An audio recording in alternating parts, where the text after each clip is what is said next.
morning, everyone. We go from human, so lots of emotion, to business, the age of autonomous advantage. So we have an amazing speaker right now. So speakers, if you could introduce yourself in 60 seconds or less, please. We can start. Let's start the introduction, beginning to the left to the right. So I'll take this. So hi, I'm Ashish Madan. Is it better now? Okay. So I am Ashish Madan. I'm Group CTO of KPMG in Germany, responsible for technology and AI, what we do for our clients in terms of tax, deal advisory, audit, financial services, and advisory businesses. I'm also leading the overall AI management at the global level. So I sit in the global board of AI. So I look the other side, of AI when it comes to business.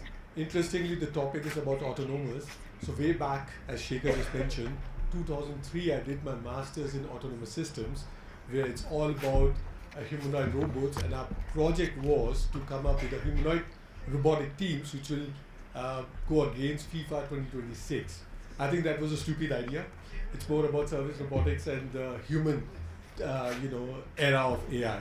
So that's about me. I'm very excited about this panel. Thank you. Hi, I'm Ray Wong with Constellation Research. We're a Silicon Valley-based futurist firm. We try to understand what's next and how it ties back to business and transformation.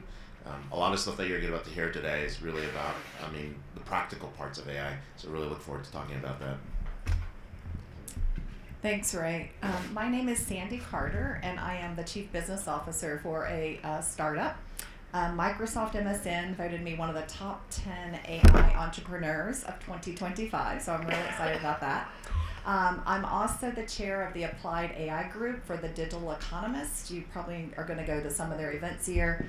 We do a lot of papers and research and that sort of thing as well. And then finally, I just wrote a best-selling book called AI First, Human Always. So I was going to have a whole bunch of them here to give out, but the airline did not cooperate, so they lost my books. I know, right? Can you believe that? But anyway, I'm excited to, you can buy it instead, I guess.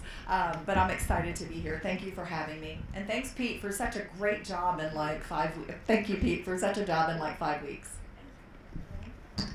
Yeah, my name is Shekhar. I was the speaker. I've been in corporate for 23 years, and then I started my company called Orchestro 2 years ago. One word or two words that describe me is I'm a reformed optimizer. So I was on the bad side, and then I'm transitioning to the good side. Awesome, thank you. A great lineup here. So our first question is, we've crossed a threshold from automation to autonomy. In one sentence, what defines advantage in an autonomous AI economy? So in one sentence, if I have to say that, I have to be careful. If in one sentence I have to say that, I would say that autonomous advantage is not about moving faster. It's about ensuring safety and security and then move fast.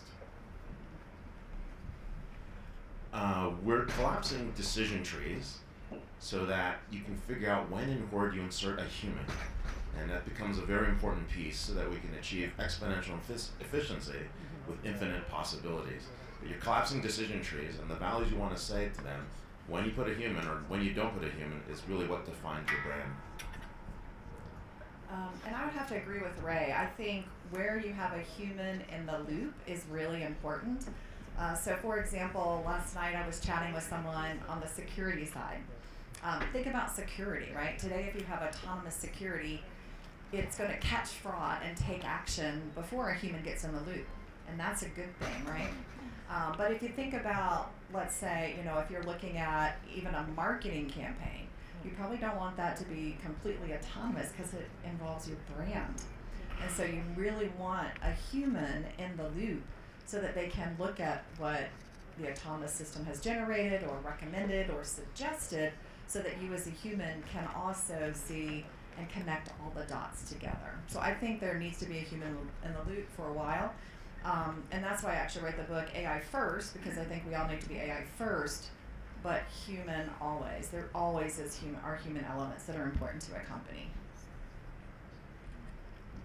I want to ask you a question. Sorry. Let's say you have 2 kids, okay? And you say those 2 kids need to be grown up. Like, what does grown up mean? And what makes it grown up in the first place? Because those are 2 different. So the outcomes could be 2 different, right? Like, I could just have a kid grow up and they could be a monster, or they could be the best human being in the world, right? So when you talk about autonomy, we should actually try to qualify that autonomy and say, what autonomy are we talking about? Is it wisdom-based autonomy, or is it basically efficiency-based autonomy? 2 different things. And what are the prerequisites for that autonomy? Because trust needs to be there, accountability needs to be there, it needs to be democratized. So these are all the qualities of saying it's grown up, it is becoming autonomous. So I don't think we have essentially defined that first to basically say, like, does it give us an advantage or not? Because we don't know what advantage are we seeking. Am I making sense? You're always very light and shaker. Let's follow up my question. So, if 2 companies have the same access to the same AI, why does one still win? You want to start? Me too. Okay. So if 2 companies have access to the same AI, I think it depends upon how you use it. So I'll give you an example. Last week, a company called me and they said, we want to create an agent that will look at our deals and figure out why they have been lost, like identify patterns. And I said, oh, that's an interesting use case for an agent, right? Identification of lost deals. So the question I asked him was, so do you have that data stored in HubSpot or Salesforce today? No, we don't. Do you have your sales team keeping track of it, like even in a spreadsheet or something? No, we don't. Oh, well, do you think that they just keep it like in their head? Like, could we interview them? He goes, no, we've never really asked that question before. Do you think that's a great use case for AI?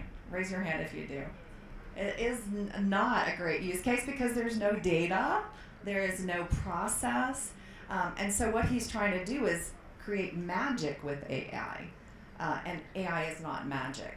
A better use case would be customer support. So at my company, Unstoppable, we have 4.7 million customers, and we have a great support structure. We have the data coming in. We know what are our low-hanging fruit, what's easy to ask. We know where it gets complicated and you need a human in the loop. And so what we did is we created an AI agent that addressed customer support and customer service. I think that was a good use case because we had a really good solid process, a really good solid set of data. We knew what the workflow looked like. And so we've executed that. Today we do 47% of our questions are answered by our agent. We identify that it is an agent, and our customer sat has gone up by 4 points. So I think the use of AI to me is where you use it and how you decide to use it, and do you have the right data? Do you have the right processes? I always recommend companies to go with what is working great. What's working great at your company, and apply AI there because it's only going to raise the bar. Yeah. Okay, Yeah. So I'll just add to it. I completely agree with you what you just said. It's all about data. But just to extend to that, I think it's all about the purpose. So what really makes a difference, and I've seen many of our clients at the board level, they start thinking about agents and AI to start working on use cases and point of views because the CEO wants it. And that's a kind of momentum there. And I personally advise my clients to think about what is the purpose of that particular agent. Like just the use case of customers. Data is essential, and the purpose together would make a big difference. That's how I'll say the difference between the 2 companies. I think when you talk about when, I think we have to define when. And the reason I say that is, Shekhar, you're talking about procurement and supply chains and where you go. And one of the things is, like, if you get a negotiation, right, you have, like, think about the worst procurement experience you've had and the best procurement experience you have. What is the win? Did you win on cost or did you win on service? Did you win on service or did you win on experience? Did you win? And so the question is, we're really gonna have to define the values of what is your win. So I don't think like someone won or lost in that. It's just how they feel. And the reason I bring that up is, imagine you're in the middle of negotiation and you've got the really tough Shanghainese negotiator up against the tough Israeli negotiator, up against a Canadian, up against a British negotiator. It'd be very interesting to watch the dynamic. And then when you game that out, this question is, what values are you going for? And each team and each company may be going for different values. A Patagonia versus a Walmart would be a very different value chain. Right? And so I think the value stream that goes into your negotiation and what you train the agents on, back to what you're pointing out, Shekhar, is really what is going to happen in terms of the negotiations. I don't know if there's a win or a loss there, but what I do think is interesting is because we're talking about agentic AI, it's a little bit different than what has been happening in the past. Classical AI, 2 + 2 = 4 all the time. Generative AI was 2 + 2 = 4, maybe some of the time with a little RAG model drift, might equal 4. But the beauty of agentic AI, especially in the enterprise, is you have an outcome, you got a workflow, right? You're trying to get to something. So it's like 2 + = 4. Now what do you want to do with it? And that's the important piece. We're going from data to decisions, and what we're trying to do is get to decision velocity, but then the values come into play. You make really rapid decisions poorly. I think 3 things. One is culture. Culture is most underrated in every company, and I think that is the recipe for success versus failure. That's number one. The second one is clear understanding of what to optimize and what not to optimize. We are so fascinated about optimizing everything that we optimize the wrong thing. So we should basically first say, what should I not optimize? Where there is human dignity, where you rob people out of things, right? Unethical practices. Jan LeCun just came out recently, and he said the guys in Meta were fudging all the models so they could have better benchmark numbers. I'm sure in all of Meta's value statement, integrity was number 1, but people just forgot all about it. Thank you, Shekhar. Let's move on to where advantage is actually forming. So where are we already seeing autonomous advantage concentrate? Is it by region, industry, or business model, and why? Ashish? That could be a long answer here. But, as a good advisor, I would say it depends, I think Shekhar already mentioned that when you talk about autonomous advantage, you have to really think about it holistically. Yeah. So when you talk about winning the power race, I'll call it like that in corporate world, it's about, in autonomous world, it's all about building up scalable system with speed, but making sure that it's reliable in terms of trust. So if I look at industries, and I can always go back because as KPMG we have been advising clients across different sectors. And let me pick up 2 particular sectors where I see there is a big advantage coming in from the industry perspective.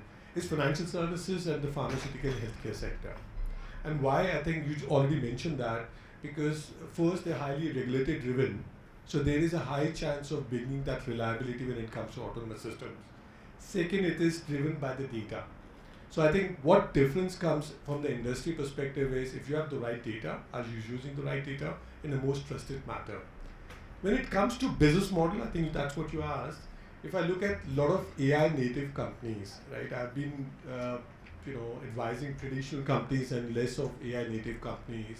They definitely have a big advantage over traditional business models, right? Because you can innovate fast, and then you don't have to worry that much about safety and security and the trust factor, because you're at the starting phase and it's not like a big mammoth process design.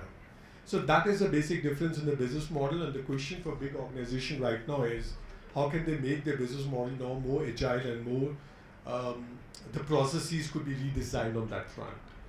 And the regional, because we are sitting in beautiful Alps, I come from European region, I have a background in India, but I sit in European region. The European region is very much criticized. If I look at California and US, when it comes to, there's a lot of data protection, there's a lot of regulation, But I think if European regions and the companies around that and the organization and also the countries, they really think about the fundamentals of European region is based on trust and compliance by design.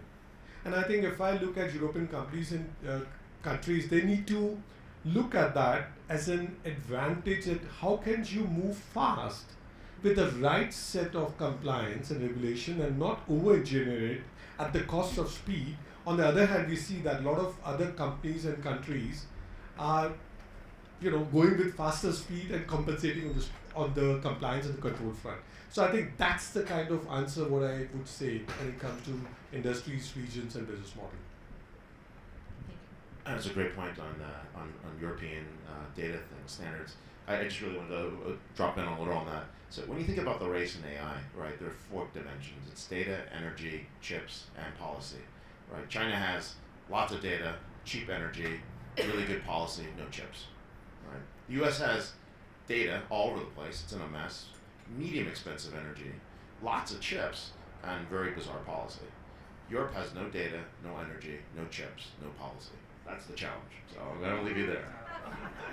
Okay, now autonomous, in terms of concentration, you get a very, very different game, right? If you think about autonomous, like what you really want to be able to do, like who has an advantage, it's really the companies that actually built the data strategy. You're collecting data all the time. The future growth of your company and the valuation of your company, it's not on the revenues or protected revenues. It's going to be how well you actually build data ecosystems in what we call data inc companies. Give you an example. Callaway bought Topgolf. You guys remember, what Topgolf is? It's like a bowling alley for golfers, right? You go, you eat, you play, you enjoy, you hang out with your friends. Now, you're wondering, why does a golf club manufacturer buy a gaming area or Topgolf? But when you hit the ball on Topgolf, what do you have? Well, people are having fun, they're getting stuff. The press release says, revenue per square feet, younger golfers, an opportunity to cross-sell. But the reality is not that. What does Topgolf have that no one else has? What kind of data? Yes, on the swing. Who has more shitty golf swings than anyone else? Topgolf. They got more data on shitty golf swings. And what does that allow you to do? It allows you to do better golf balls and better golf clubs. And so you're going to be competing for data sets, and you're going to be trading data sets. Companies, for example, like Uber, have pretty much figured out that there's only going to be so many drivers in the world. What are they doing with their data?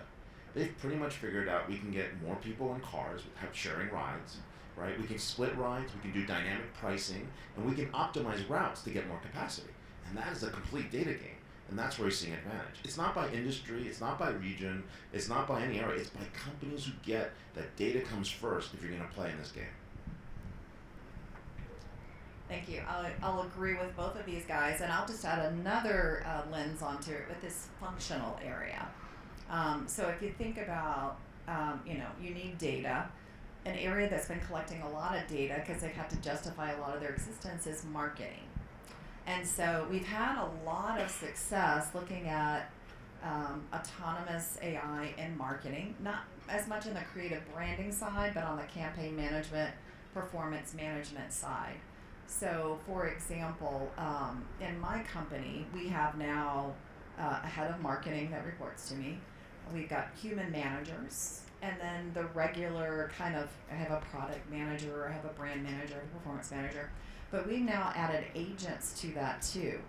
Not because we want to release people or fire people, but because we want to level up. We're a startup, we're a unicorn, but we're a startup. And so we want to add agents to add different capability. And so because of the data we have there, we've collected, we now have a Darth Vader, we named him after Star Wars, Darth Vader agent. And our Darth Vader agent looks after market research. We have a Chewy agent. Our Chewy agent looks at landing page optimization, for example. Why is that? We have tons of data about how to do market research well, how to look at landing page optimization. So it's a great area. The second area, and I won't go into too much detail, but is coding. Coding, documentation, testing. We use it all the time. It is leveling up our startup. We can create so many new features and so much new innovation so quickly. And what I want to do eventually is take my agent from customer support and have it create ideas for the coding agent so that we can create the things that customers are looking for. And then my real dream, and I don't know if you guys know of anybody doing this, what I'd really like is my support agent to be able to read the code if there is an error that we have and actually maybe fix the code. So going across with that cross-functional orchestration. But for me, I think those are the two areas that are ahead, marketing and coding. Thank you. We only have, man, you guys are so smart and the answers are so amazing. We only have 5 minutes left, so if you could do rapid fire, it would be great. The next question is, if you were just advising global CEO or a policymaker today, what single decision would most determine whether they gain or lose autonomous advantage over the next 5 years? 5 minutes only for me? No, there's a lot of advice you can give to the global CEO right now. I think the single most important advice I would like to give to a lot of CEOs right now is to think about autonomous systems not as a sidekick project. AGENTIC is not that you have to brag about this. It has to be an integral part of your strategy, integral part of your operating model. And I think that's where Sheikh already mentioned that. That's the culture part of the firm, and it starts at the board. So I'll definitely say to a CEO of a company to think about this from a strategic cultural perspective and not just one of the technology topics. It's a business model topic. I think the most important thing a CEO can do is understand what their company stands for and reflect that in what they're building in their autonomous systems. You're building situational awareness, but you're also building what we call decision velocity. And if you're making rapid decisions that don't align with the values of your company, you're in trouble. And so I think you really have to spend a lot of time. The one rule we tell everybody around AI is, who do you sue when something goes wrong? If you can't answer that question, don't put it out there. And my answer might be controversial, but I would tell the CEO to focus more on the people. And why do I say that? Because all the research, including Constellation research, shows that if you don't do good change management, you don't include the people in the process, then you're going to fail. And if you think about it today, the latest study that came out from McKinsey, it says that companies are spending 90% of their resource training machines and only 10% training their humans. I think that's a losing strategy. So I think the best strategy for a CEO is, yes, focus on AI, but do not forget your people. Only one advice: trust. Because I think trust actually, with all the stakeholders, whether it's the employees, whether it's your board, whether it's your customer, whether it's your vendor, because to everyone's point here, AI is more like a black box. And if you cannot explain your way, you cannot shield yourself with plausible deniability. You're going to go to jail. I'm serious about it. So Disney had a fire accident, with a company called Tazreen in 2012. 117 kids got killed. Disney's intellectual property was found in the factory. Okay? And somehow, Disney was trying to scratch its head to figure out how did it show up there, because Disney discontinued operations with that factory a year ago. But Disney's market value was lost by 10% in 14 days. This one incident. Now with AI, the Murphy's Law is not going to be Murphy's Law. It's going to look like Moore's Law. There's risk coming from every direction, and so you will be in a hot seat. So I think trust is the most important thing that I would focus on. Wow. Well, let's give us a warm applause for our amazing speakers today for sharing their